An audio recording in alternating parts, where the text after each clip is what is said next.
It's time for dinner. Ding dong, ding dong, ding dong. From the creative mind of Scott Bertelson, after 4 decades of teaching our impressionable youth, The dinner bell. you are invited to enjoy conversational morsels for the mind at Mr. B's dinner party. Yeah, dinner. All right, you folks out in podcast land, it's time for another experience with Mr. B. Why am I using that gravelly voice, Mr. Kasper? I'm not really sure. Okay, thank you. Did I ask your opinion? Anyway, this is Mr. B, and welcome to the dinner party. I am so happy today to welcome a very special guest. I know you're sick of listening to me, so it's time to talk to Mr. Ken Kasper. Mr. Ken Kasper is the superintendent. Can you spell superintendent? I can't. Okay, not right now. At Garner-Hayfield-Ventura. Oh my goodness, there we go. Phew. Anyway, and I love subbing there. They have a great community school system. Anyway, Ken, we used to teach together or something like that. Something like that. You were in middle school. No, yes. I wasn't in middle school. I was working in the middle school. Okay, well, if you have to be that kind of guy, okay, fine. So, and then didn't you do alternative school? I did. Okay, well, you can give us all that history later. So let's get to the real meat and potatoes. All right. All right, Mr. Kasper, or should I call you Superintendent Kasper? How about you just call me Ken? Okay, I'll call you Mr. Kasper. So anyway, I'm just having fun with you. Anyway, talk to us about this board referendum that's coming up and the importance of it. Oh, the bond referendum? Yeah, that I just thing. said that. It's right here. Yeah, Okay, you got thank it. you. Gave me a pamphlet. It's very nice. Did you lay it out? No, I did not, but they did a really nice job with I'm it. very impressed. Okay. You bet, yeah. The Garner-Hayfield-Ventura Community School will have a bond referendum on the November ballot. Again, November 5th. The key pieces of this are we're looking at upgrading our classrooms, whether it be painting the walls, doing the ceilings, doing the floors, all new lighting in all the classrooms, but probably the biggest part of the project is going to be our HVAC.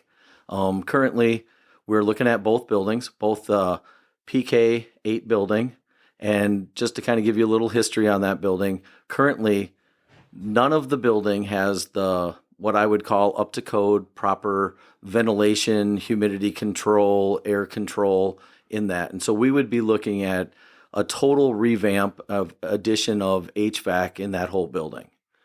Over at the high school, we have approximately about 85% of the building that we'll be touching. Wow. Some of the additions that were added most recently over in the wing with the science room and the art room and our weight room and wrestling room have up to code and have all the proper ventilation that's necessary. So that's awesome. Mm-hmm. But we will definitely look at the whole rest of the building, which would also include the gym and the auditorium. Oh, wow. And then along with that, we Wow, also yeah. would put a new safe and secure entrance on the high school, which would be very similar to what we have on our PK8, where we want a main entrance coming into the building for guests and people that come in during the school day. Yes. They'll have to come through the office, and currently, Yes. both of our entryways are just kind of vestibules Yes. straight into our building. Yes. And we would like to secure that down a little bit better Mm-hmm. than we currently have. And then we're looking at a renovation of our kitchen area over at the high school, because right now it's extremely small, and we would be looking at expanding that out. Mm-hmm. So this is going to take a few bucks. It will. Okay, can you talk about that? I will. Okay. Currently, the bond itself is not to exceed $21.4 million. And what we're looking at, that would be able to provide that remodel, repair, and improve, furnish, and everything equipped, like I was talking about, in all the classrooms, both in the elementary, middle school, and the high school, the HVAC project, and the kitchen and the safe and secure entrance.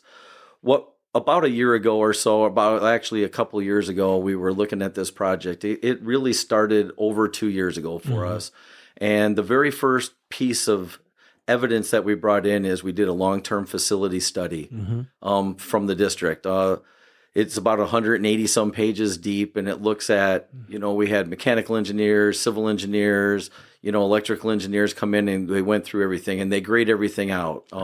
If it's really good, you'll probably want to maintain it and look for it in the future. It's kind of okay in the next 3 to 5 years. You probably need to be doing something. And then there was some areas that needed some immediate, attention.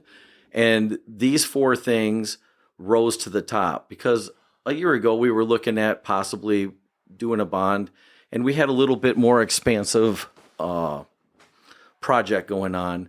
And we did go out and survey the community, the staff, and our parents. And what we found out is that we really needed to focus on need. And so we really truly feel that these entities that we're looking at are the need that we really want. I would say that what we're really looking at this is we're looking for the health, the safety, and the well-being of our students and staff. Well, that's a great selling point. Right. Wow. That is so important. So tell me, have you had meetings with the general public? Or do you have one coming up? Or we have. What's going on? We were able to hold our very first one. We had it at the cafeteria at the elementary school on September 5th, or 25th, sorry. And then we actually just had one this past Monday, October 7th. We held that at the Ventura Community Center. And then our very last one will be on Tuesday, October 29th. So if any of your listeners have not been able to come and, would really like to get out there and hear what's going on, I encourage you to come to the high school cafeteria on Tuesday, October 29th at 7 o'clock. Okay. So what is the timeline for this, Ken? How long is this going to take? So if it passes. So let's say that the bond proposal would pass on, November 5th. We would begin working with the architects at that point on that design and planning stage. And we would go through that until probably March. And then at about March and April, then we would go out for bids. And then the project would actually start the summer of 2025. Oh. And okay. we know that because a majority of the project is touching classrooms and those pieces that we have to get that work done, when the students aren't there. So we'll get as much done as we can.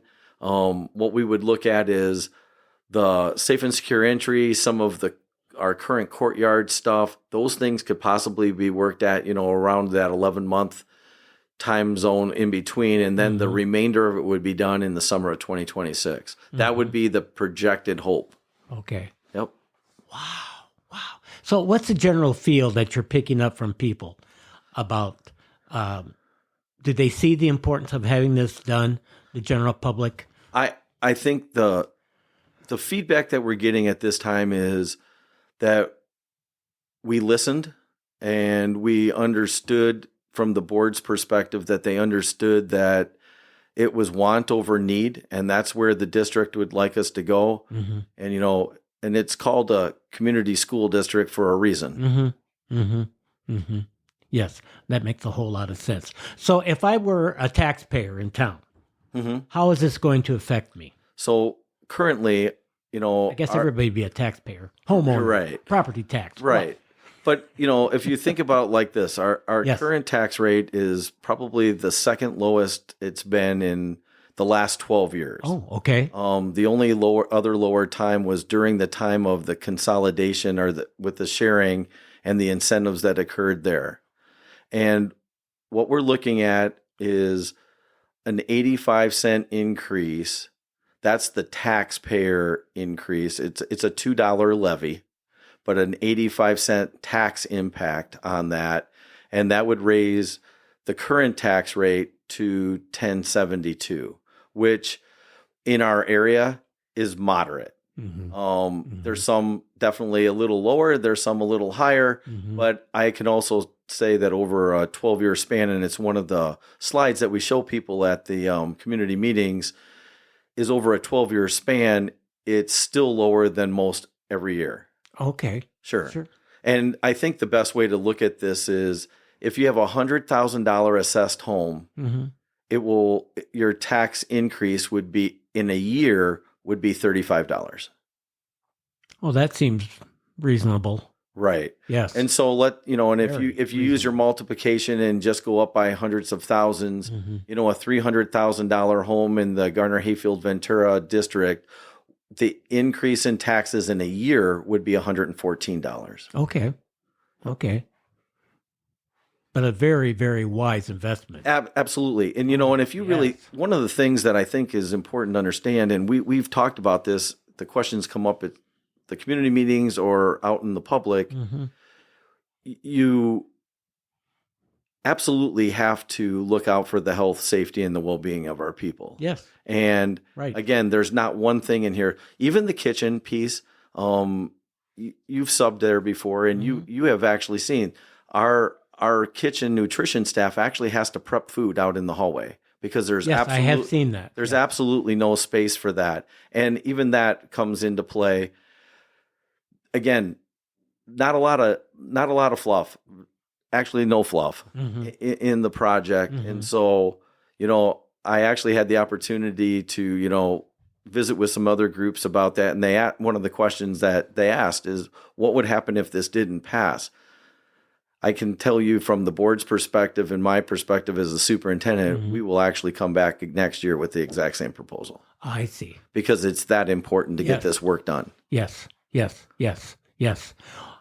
I think anything for the betterment of the students is worthy. You have something else in the pamphlet you want to talk about, Mr. Kasper? No, like I said, I think the key things is to know what we're doing and why we're doing it. Yes. How did we get to this position? And again, it wasn't just some random thoughts that came in our heads we put that together. Right. We did the facility study. Yes. We looked at what we thought we wanted to do. We asked, parents, staff, community people what they think is necessary. We found out that what was necessary to do. We came back with those necessity pieces, and we're looking to move forward and allow the district to move forward as well. Well, that's fantastic. So, if you don't have anything else to share about that, Mr. Kasper, then I'm just going to tell my great audience here that they need to go out and vote November 5th. That's right. In Garner-Hayfield-Ventura. That's correct. That's right. I wish you the very best with that. I'm sure things will be optimistic. And here's, if people want more information about this, we do have some pamphlets, as you have, as I shared with you. But also, if you go to our school website and scroll down to the bottom on the left-hand side of the page, there's an area that actually takes you to a web page that's specifically built for the bond referendum. And within that bond, there's actually a tab that's the tax calculator. So I know that's important to a lot of people. And you're able to not only take your home assessed value, but you're also able to put your your agriculture land in there or your industrial, business pieces in there and actually find out what kind of a tax impact does that have on you. That is fantastic. You bet. Oh, you just that thought of everything. Well, I don't know about that by any means, but still. Yeah. I appreciate it. Yes. Okay. Well, I want to make sure that I did my part. Well, thank you. And trying to make sure that this takes place because, again, from my perspective, you have an absolutely wonderful school system. So anything that's going to help the students and the teachers, of course, and the support staff. Well, not to prolong this too much longer, but the one thing that you've been there, in about 3 weeks ago when the temperatures were kind of at their extremes, were you able to be in our building over there? Yes. And so you'll actually see in the pamphlet or in the presentation we do, the average temperature in the early fall, and it's actually extended into the later fall this year. Yes. In our elementary buildings range from 75 degrees to 93. So we had 93-degree room temperatures, and we had teachers teaching, and we had kids learning, and that's just not right. No, it's not good for anybody. No. I will tell you, Ken, that I was there the second week of school for an elementary teacher, and I felt like I was in the oven. So, You know, and again, and it was having an impact on the kids too, and it was not easy. But coming back to the focus, it's not as much. It is about the temp control, but it's about the humidity control. It's about the air exchange and ventilation and the air quality. Those are the important pieces that we're truly missing. Yes. When was that elementary building built? So the wings were the kindergarten, first, second grade, and the wing where the fourth, fifth, and sixth graders are. That was built in 1958. And kind of going back into there, if you I would encourage anybody to come in, because one of the things that I think is unique is the unit ventilators in those rooms, which that was the way back then to circulate air, or where the heat came through and then kind of blows it out. Those are the same unit ventilators. Now, some have been changed out, I will admit that. Okay. But we had one breakdown last year, and we had to actually order special parts because they don't even make parts for those things anymore. Oh, my gosh. No, I guess they probably wouldn't. No. And then the 7-8 part portion of that building was done in 1988. And then the gymnasium and where the office is, it was the year 2000. I see. Okay, so stages. Yep. And the high school, when was that done? The majority was, back in I believe it was like in the 60s or 70s, I believe, somewhere right in there. So you don't have to give me a specific date, just something like that. So, and again, it's a little bit newer, but again, even some of the room upgrades and those things, I've had people say, "Oh, it looks just like when I went to school here." So, and those things are important for, the teaching and learning environments. Oh, of course. To match the opportunities for today. Yes, absolutely. We have great people, great teaching, great kids. Yes, you do. And we want to continue to have great facilities. Absolutely. So I'm sure that you are definitely doing a lot of publicity for it. We're doing the best we can. I get that. And we're definitely taking input from people that say, well, we haven't heard about it. Here'd be an idea.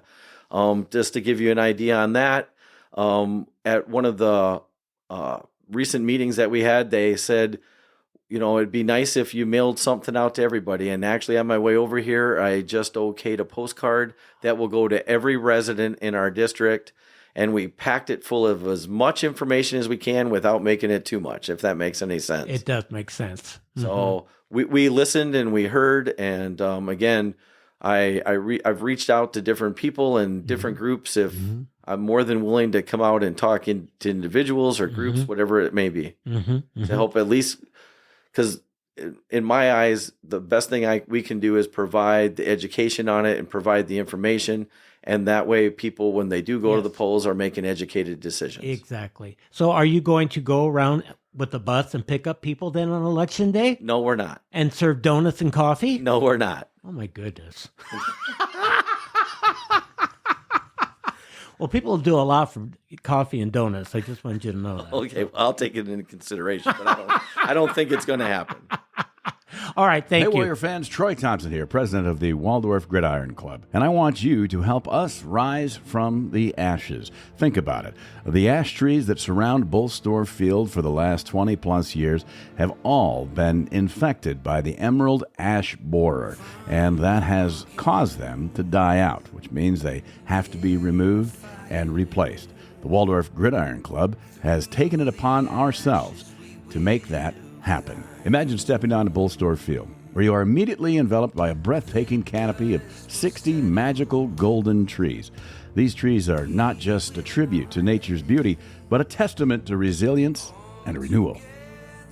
Their shimmering leaves dance in the sunlight, casting dappled shadows that offer respite from the heat and serve as a natural windbreak, creating a serene and comfortable environment for athletes and spectators alike. These golden giants are more than just trees.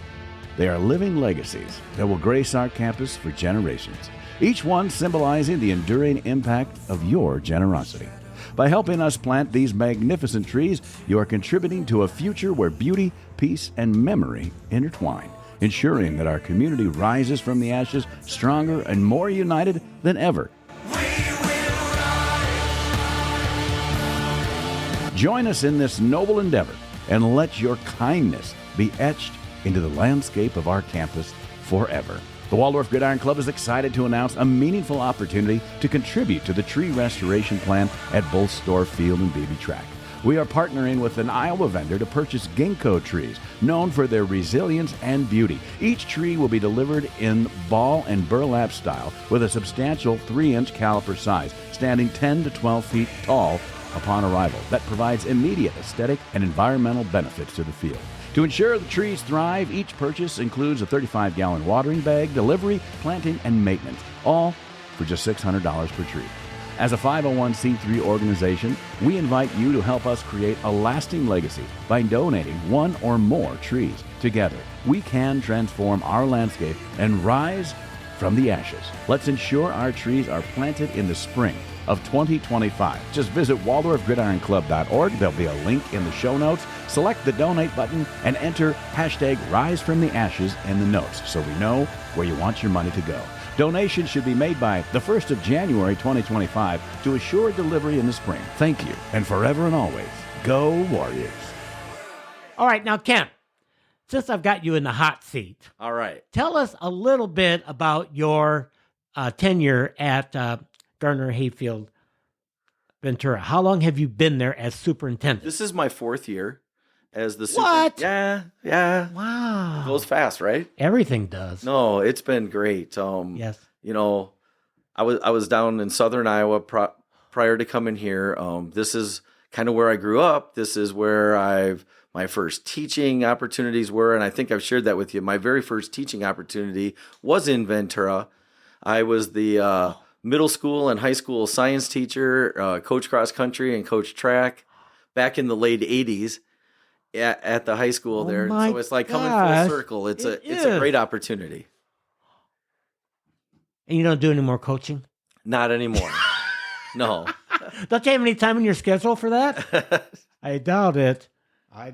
Okay. So when did you were a public school teacher for how many years, roughly, Ken? Oh, I don't know. Let's say 16 or so. What made you decide to go into administration?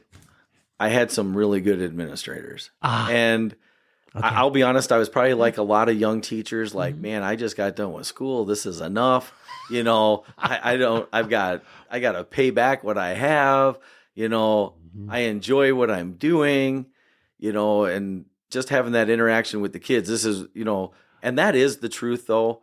I mean, the heart of a school are the staff and, you know, whether, you know, the support staff and the teachers. That's the heart of a school. It is. And It is. they have to be at when you got the best, then you got the best school. And we got the best. Yes. Yeah. We have great people. You do. We really do. Wow. Well, you just So it said must you be a love- joy every day. You said you love coming there. I do. Right. I do. And I think this is where I'm supposed to say we enjoy having you. Oh, well, I didn't tell you to say that, but I would be upset if you didn't say that. You just slid me a note and it said, talk about me. And so I'm doing my very best. Listen, it's not supposed to be about me. It's supposed to be about you. Oh, okay. Which, by the way, tell us a little bit. Ken, I've had elementary teachers on, and middle school teachers, and high school teachers, and principals, and lots of other kind of staff. But I've never had a superintendent. You are my first. Oh, wow. Okay. Thank you. So, what are the duties? Okay, we only have so much time here, Ken, of a superintendent. I'll just kind of sum it up. I think Yes, please do. I think the biggest difference from a principal to a superintendent is everything in the district is something that we need to have, you know, we have oversight over. It's not just about an elementary building if you're an elementary teacher or middle school and so on and so forth. You have oversight over the whole thing, and it's more of a CEO type of a company. Okay. You're overseeing the whole thing. I think the other biggest portion of it is your view of the district is more of a 10,000 foot view. Because we also, you know, from a financial standpoint, we have people who focus in on that, like our school business officials, you know, Holly there, she does that. Yes. And the other, people, Paula in the office and Beth. Yes. But yes. at the same time, that's part of one of the bigger parts of my job is to stay within the budget, and then just provide opportunities and provide the direction for the district. Mm-hmm. Mm-hmm. Wow. It's fun. It's a great job. And it's not, I wouldn't say it's a great job. It's great work. Okay. Because when you ask about those things, yes. you see the impact you have as a teacher. And I think that's amazing, the impact you have. I remember, how that feels. And then you get to see what that's like as a building principal. Yes, yes. And then you get to see what that's like. And, I just shared with somebody the other day, it's not about what happened. We all, when we come and we go, from a district, it's about what happens and what's stuck. Right. What sort of changes can you make? Mm-hmm. And if they make changes moving in the future and they're for the better, yes, then that's awesome. That is. So yes, it's good work. It's fun work. One thing I really find very wonderful about your system is that your office is right inside the school. I love that part of it.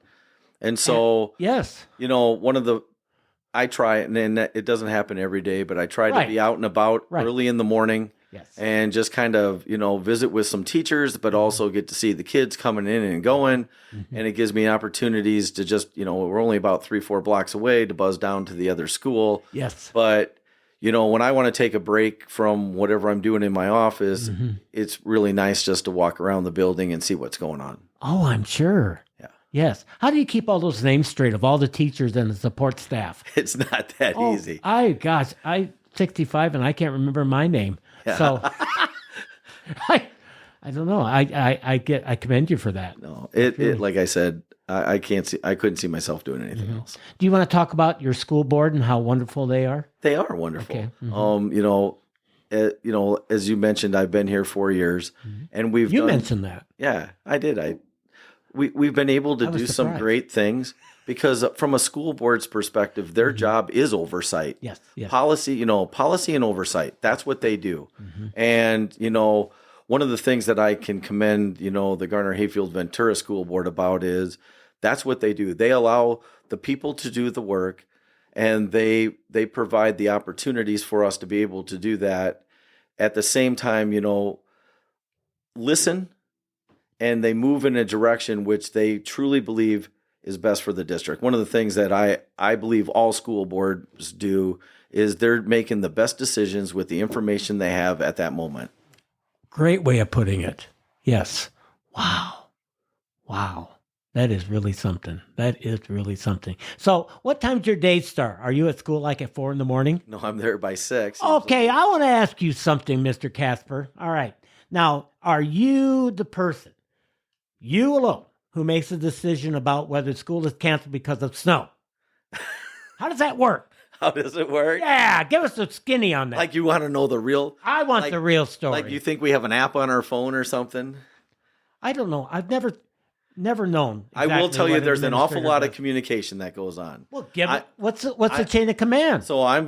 So we are the final decision makers. Okay. I will say that. I get that. I always ask for input. For input. I talk to my transportation person. Okay. I talk to our maintenance person. Mm-hmm. And I'm very fortunate that we have people in our district that work for, the DOT, and we're able to get information about what's coming in, what would that look like. Okay. And one of the things that I've learned over the course of time, sometimes it's not about what's the precipitation that's falling, as much as it is about the road temps.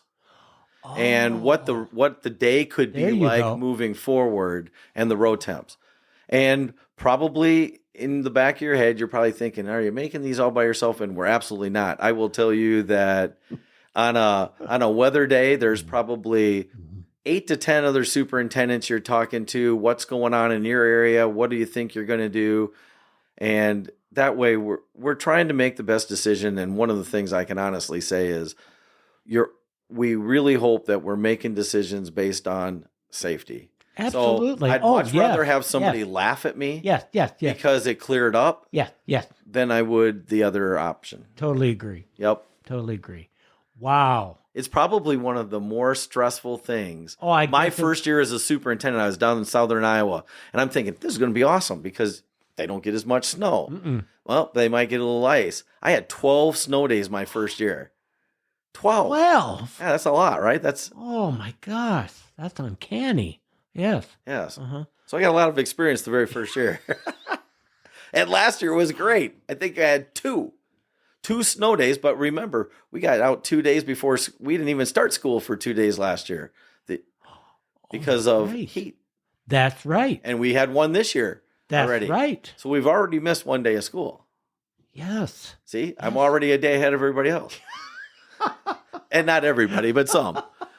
See, I remember in the Stone Age when we went to school that we always got out because of heat. Right. Because we didn't have air conditioning either. And I don't know how you did it. I mean, you walked uphill both directions. And sometimes you said sometimes the snow had to be 8 to 10 foot tall, but you still made it.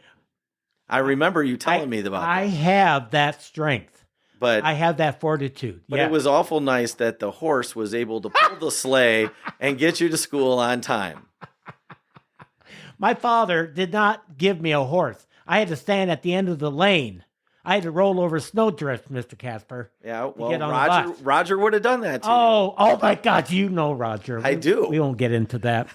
He's gone on the greener pastures. Love you, Dad. Anyway, Mr. Ken, so where do you see yourself in 5-10 years? I think in 5 years, I see myself where I'm at. I think I see myself in 10 years,